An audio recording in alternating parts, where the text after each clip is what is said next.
नमस्कार साथियों, स्वागत है आप सभी का अपने यूट्यूब चैनल पे। आज की वीडियो में हम बात करेंगे हिंदी साहित्य का इतिहास का एक महत्वपूर्ण टॉपिक है जो कि काल विभाजन है, जो कि परीक्षा उपयोगी दृष्टि से काफ़ी महत्वपूर्ण टॉपिक है। इसके बारे में हम चर्चा करेंगे एक छोटी-सी। तो चलिए शुरुआत करते हैं। हिंदी साहित्य का जो वर्गीकरण है वो काल विभाजन और नामकरण को लेकर विद्वानों में विविध मत रहे हैं, ठीक है? काल विभाजन के संबंध में सबसे जो पहला वर्गीकरण करने का प्रयास करते हैं वो सर जॉर्ज ग्रियर्सन है, जो हिंदी साहित्यकारों ने अस्वीकार कर दिया। हिंदी साहित्य का जो जॉर्ज ग्रियर्सन ने काल विभाजन करा था उसको जो आने वाले विद्वान हैं उन्होंने नकार दिया है। इसके अतिरिक्त जो हिंदी साहित्य का काल विभाजन करे हैं उनमें कई नाम हैं बड़े-बड़े। मिश्र बंधुओं ने करा है, रामचंद्र शुक्ल ने करा है, हजारी प्रसाद द्विवेदी ने करा है, राम कुमार वर्मा ने करा है, गणपति चंद्र गुप्त, राम खिलावन, डॉक्टर नागेंद्र, डॉक्टर बच्चन और राम स्वरूप चतुर्वेदी ने भी हिंदी साहित्य का वर्गीकरण और नामकरण किया है। इनमें सबसे जो प्रसिद्ध काल विभाजन का नामकरण है वो रामचंद्र शुक्ल का है। हजारी प्रसाद द्विवेदी का हिंदी साहित्य काल वर्गीकरण एवं विभाजन है, ठीक है?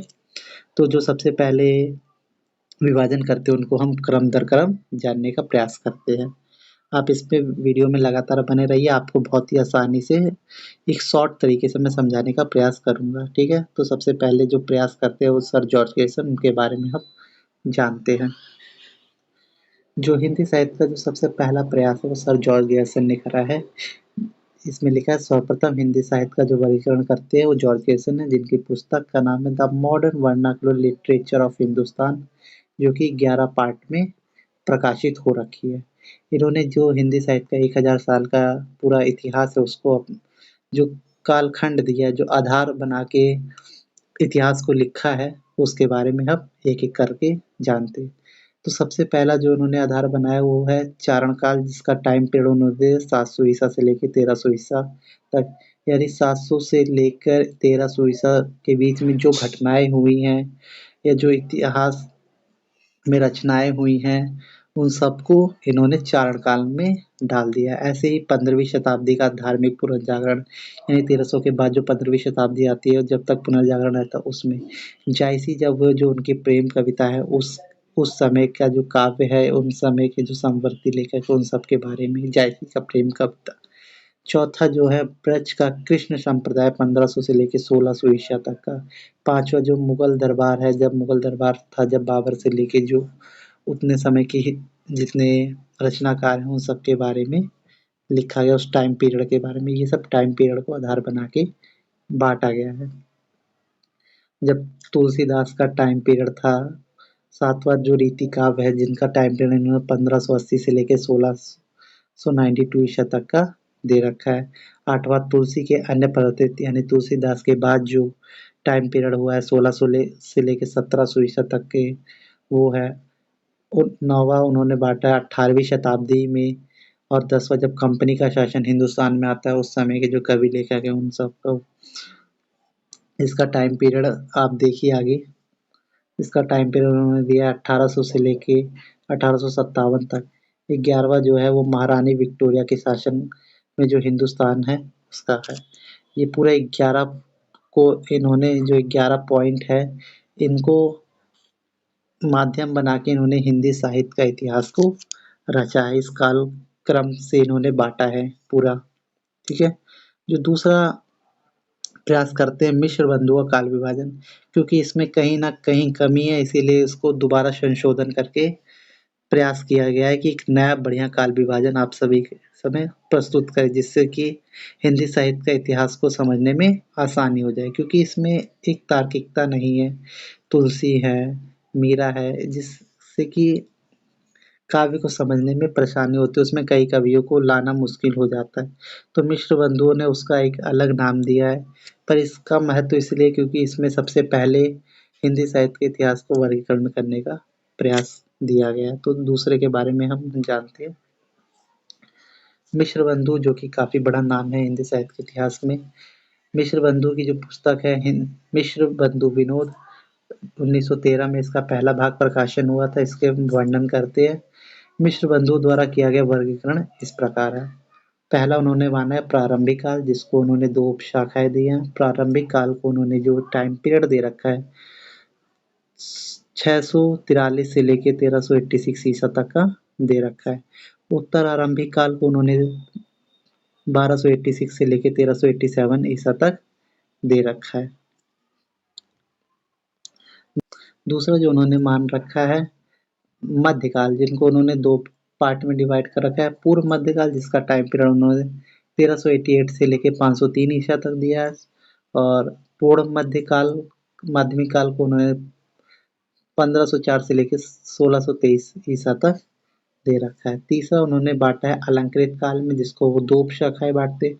पूर्व अलंकृत काल 1624 से लेके 1733 ईसा तक, और उत्तर अलंकृत काल में 1734 से लेके 1832 ईसा तक मानते हैं। चौथा इन्होंने नाम दिया है परिवर्तन काल, जिसका टाइम पीरियड 1833 से लेके 1868 ईसा तक दिया है। और पाँचवा इन्होंने दिया है वो वर्तमान काल है, 1869 ईसा से अब तक का दिया है। ये मिश्र बंधुओं द्वारा बाँटा गया प्रयास है। तीसरा और जो सबसे बड़ा नाम आता है वो आचार्य रामचंद्र शुक्ल का हिंदी साहित्य के इतिहास से काल विभाजन को लेकर आता है। अब इनके बारे में हम जानते हैं। आचार्य रामचंद्र शुक्ल ने अपनी पुस्तक हिंदी साहित्य के इतिहास में 1927, जो कि इसका ईसा है, रचना है, उसका प्रकाशन 1929 ईसा में हुआ। नाम ग्रंथ में जो पहला बार हिंदी साहित्य का जो सटीक और वैज्ञानिक दृष्टिकोण से जो वर्गीकरण करते हैं वो आचार्य रामचंद्र शुक्ल ने किया है। इन्होंने हिंदी साहित्य के 1000 कालखंडों को इस क्रम से बांटा है। सबसे पहले उन्होंने वीरगाथा काल, जिसको आदिकाल के नाम से जाना जाता है, जिसका टाइम पीरियड विक्रम संवत, यहाँ सन नहीं, ये विक्रम संवत है। सन इसमें 57 साल हमेशा ये आगे चलता है विक्रम संवत। तो ये विक्रम संवत 1050 से 1375 तक का माना है। आप विक्रम संवत वर्तमान समय से 57 साल आगे चलता है। दूसरा जो उन्होंने माना है पूर्व मध्य काल, भक्ति काल है। इसका समय पीरियड माना है विक्रम संवत 1375 से लेके 1700 तक। तीसरा उन्होंने माना उत्तर मध्यकाल, जिसको रीति काल के नाम से जाना जाता है, विक्रम संवत 1700 से लेके 1900 तक। चौथा उन्होंने माना है गद्य काल, आधुनिक काल, विक्रम संवत 1900 से लेके अब तक का जितना है वो सब गद्य काल। अब गद्य काल के अंदर भी इन्होंने कई उपशाखाएं करने का प्रयास किया, उसके बारे में हम जानते हैं। एक टिप्पणी है, शुक्ल जी ने जो आधुनिक काल को ही गद्य काल कहा है। इसके 2 भाग को वो बांटते हैं, खंड और काव्य खंड, गद्य खंड और काव्य खंड। पुनः शुक्ल जी ने काव्य खंड को पुरानी काव्य धारा और नई काव्य धारा में विभक्त किया है। शुक्ल जी ने आधुनिक काल को 3 उत्थानों में चर्चा की है, जो प्रथम उत्थान, द्वितीय उत्थान, तृतीय उत्थान, जिसका टाइम पीरियड संवत 1925 से 1950 तक, संवत 1950 से 1975 तक, और तीसरा उत्थान जो होता है 1975 के आगे तक। ये शुक्ल जी का गद्य काल को बांटा गया है। ठीक है, आगे हम देखते हैं किसने प्रयास करा। हजारी प्रसाद द्विवेदी का जो काल विभाजन है उसके बारे में जानते हैं। इन्होंने रामचंद्र शुक्ल का जो विभाजन है स्वीकार किया, परंतु काल विभाजन में थोड़ा परिवर्तन किया है। इन्होंने जहाँ आचार्य रामचंद्र शुक्ल ने वीरगाथा काल दिया, उससे उनका नाम आदिकाल दिया, जिसका समय पीरियड उन्होंने 10वीं शताब्दी से 14वीं शताब्दी तक माना है। दूसरा उन्होंने दिया भक्ति काल, जिसका टाइम पीरियड उन्होंने 14वीं से लेके 16वीं शताब्दी तक माना है। तीसरा उन्होंने दिया रीति काल, जिसका समय पीरियड उन्होंने 16वीं से लेके 19वीं शताब्दी तक माना है। ये हजारी प्रसाद द्विवेदी का काल विभाजन है। आगे हम देखते हैं। चौथा है आधुनिक काल, 1900 से लेके 19वीं शताब्दी से अब तक का। पांचवा जो सबसे बड़ा नाम आता है डॉक्टर रामकुमार वर्मा का है।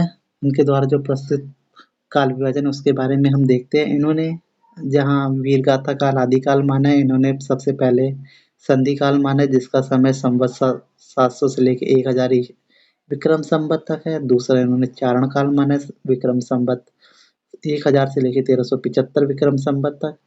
तीसरा इन्होंने माना भक्ति काल, संवत 1375 से 1700 विक्रम संवत तक। चौथा रीति काल, संवत 1700 से लेके टाइपिंग मिस्टेक हुई, 1700 से लेके 1900 से तक। पांचवा आधुनिक काल 1900 से लेकर अब तक, ठीक है। छठा जो सबसे बड़ा नाम आता है वो डॉक्टर गणपति चंद्र गुप्त का काल विभाजन है।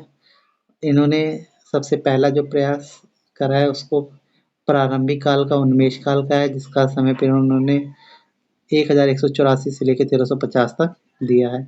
इन्होंने उसकी दो शाखाएं की हैं, का धार्मिक राष्ट्र काव्य परंपरा जिसमें जैन कवियों के काव्य का उल्लेख है। खा देते हैं संत काव्य जिसमें संत कवियों के काव्य का उल्लेख है। इन्होंने आगे बांटा है मध्यकाल जो कि सन 1350 से लेकर 1857 तक माना है, जिसको इन्होंने फिर उपशाखाओं में बांटा है, जिसमें एक उपशाखा है पूर्व मध्यकाल जिसको उत्कर्ष काल का है, जिसका समय पीरियड 1350 से लेकर 1500 तक का दिया है। खा है मध्यकाल जिसको चरमोत्कर्ष काल कहा है, चरम उत्कर्ष काल जो कि 1500 से लेकर 1600 तक का है।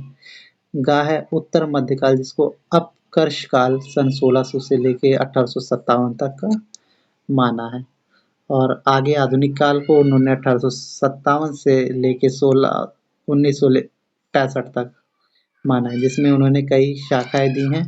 जिसमें सबसे पहले भारतेंदु युग सन 1857 से लेके 1965 तक का दिया है। दूसरा युग देते हैं वो सन 1857 से लेके 1965 तक। उसके बाद छायावाद युग आता है सन 1920 से लेकर 1937 तक। उसके बाद प्रगतिवाद युग आता है सन 1937 से लेकर 1945 तक। फिर प्रयोगवादी युग आता है सन 1945 से लेकर 1965 तक का दिया है, ठीक है। ये काफ़ी इम्पोर्टेंट है, आप लोग इसको नोट कर लीजिएगा, मैं सबका नोट्स आपको डिस्क्रिप्शन में दे दूंगा, ठीक है।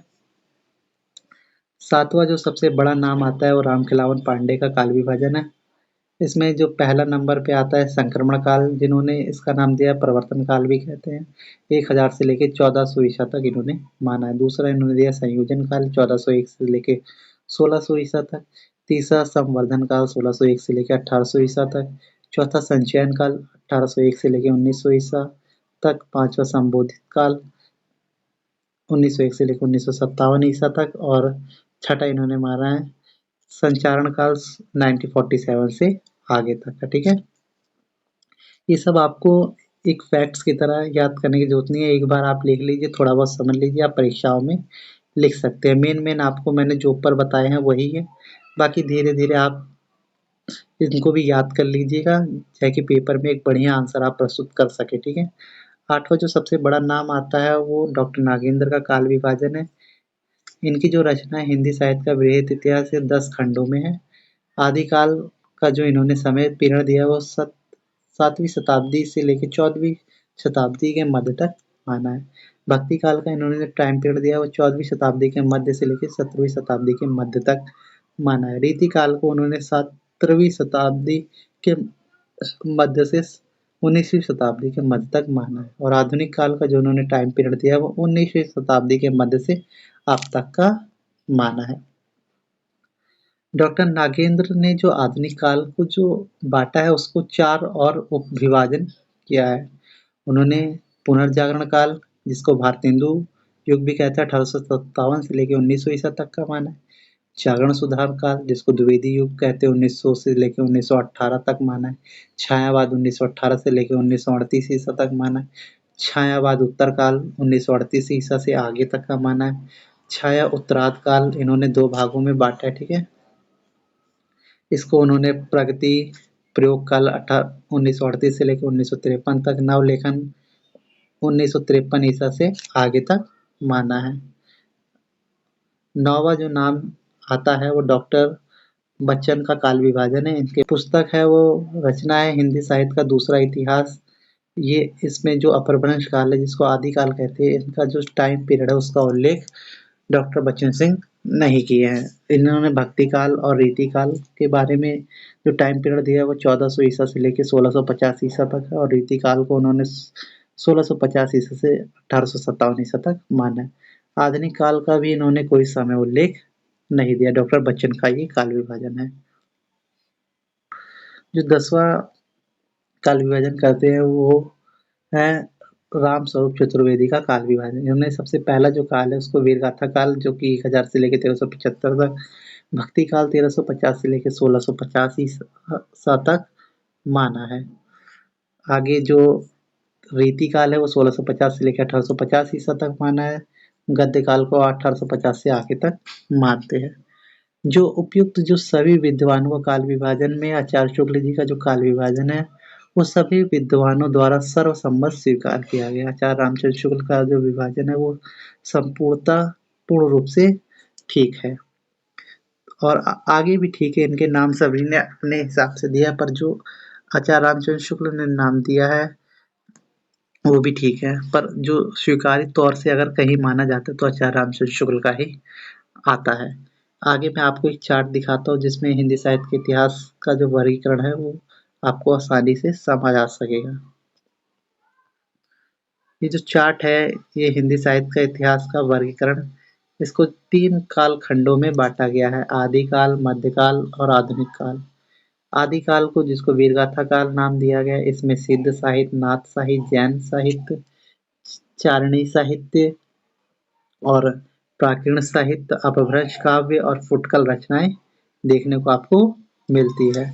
अगला है भक्ति काल, इसको पूर्व मध्य काल भी कहा जाता है, जिसमें राम भक्ति शाखा, कृष्ण भक्ति काव्य, संत काव्य, सूफी काव्य, आख्यान, फुटकल रचनाएं मिलती है। रीति काल जिसको उत्तर मध्य काल भी कहा जाता है, इसमें रीतिबद्ध, रीति सिद्ध, रीति मुक्त काव्य हैं। और आधुनिक काल जिसको गद्य काल के नाम से भी जाना जाता है, इसमें भारतेंदु युग, द्विवेदी युग, छायावाद। छायावाद की अपनी 2 शाखाएं, छायावाद, छायावाद उत्तर या शुक्ल युग कह सकते हैं। छायावाद उत्तर के बाद आता है प्रगतिवाद, प्रयोगवाद और नई कविता। ये पूरा नोट्स में आपको डिस्क्रिप्शन में लिंक दे दूंगा, आप वहां से डाउनलोड करके पढ़ सकते हैं। यदि वीडियो अच्छी लगी तो उसको लाइक कर दें, चैनल को सब्सक्राइब कर दें। मिलते किसी नई वीडियो में किसी नए टॉपिक के साथ, तब तक के लिए धन्यवाद।